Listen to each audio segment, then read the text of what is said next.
देखिए, अगर आप भी यूपीआई का इस्तेमाल करते हैं पेमेंट करने के लिए तो ये खबर आपके काम की है, क्योंकि 15 सितंबर से जो नियम है बदल रहे हैं। लिमिट से लेकर और क्या क्या असर होने वाला है यूपीआई पेमेंट पर, यह आपको बताने वाला हूं। अगर आप यूपीआई के जरिए बीमा, निवेश या फिर ऑनलाइन शॉपिंग जैसे बड़े भुगतान करते हैं तो आपके लिए एक बहुत ही जरूरी अपडेट है, मिस मत करना।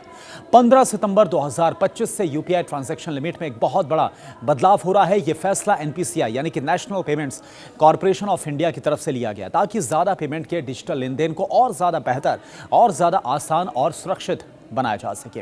देखिए, अभी तक सामान्य यूपीआई लेन देन की जो ट्रांजैक्शन सीमा है वो 1 लाख रुपए तक थी, लेकिन कुछ खास कैटेगरीज में ये जो सीमा है वो बहुत ही ज्यादा कम थी, जिससे यूजर्स को आए दिन परेशानी हो रही थी। एनपीसीआई ने इसी को ध्यान में रखते हुए अब कुछ चुनी हुई 12 से ज्यादा कैटेगरीज में लेन देन यानी कि जो ट्रांजैक्शन है इसकी सीमा को बढ़ाकर 5 लाख रुपए तक कर दिया, और इसके साथ साथ कई कैटेगरीज में दैनिक यानी कि हर 24 घंटे में जो कुल लिमिट है उसको और बढ़ा दिया है। इस बदलाव का जो सीधा फायदा है वो उन्हें मिलेगा जो बीमा प्रीमियम भरते हैं, शेयर बाजार में इन्वेस्ट करते हैं, निवेश करते हैं, क्रेडिट कार्ड बिल चुकाते हैं, सरकारी प्लेटफॉर्म से खरीदारी करते हैं या फिर ट्रैवल और बिजनेस से जुड़े ट्रांजैक्शंस करते हैं।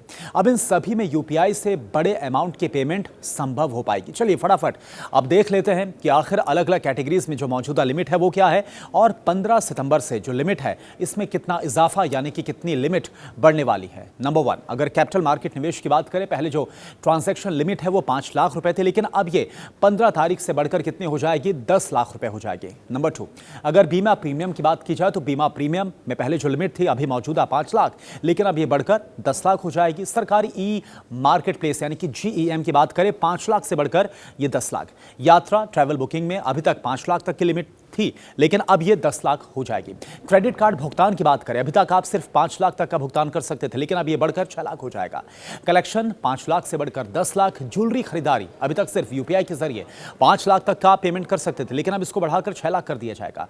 मर्चेंट बिजनेस पेमेंट की बात करें, अभी तक 5 लाख की मौजूदा लिमिट, लेकिन अब इसके बाद कोई सीमा नहीं।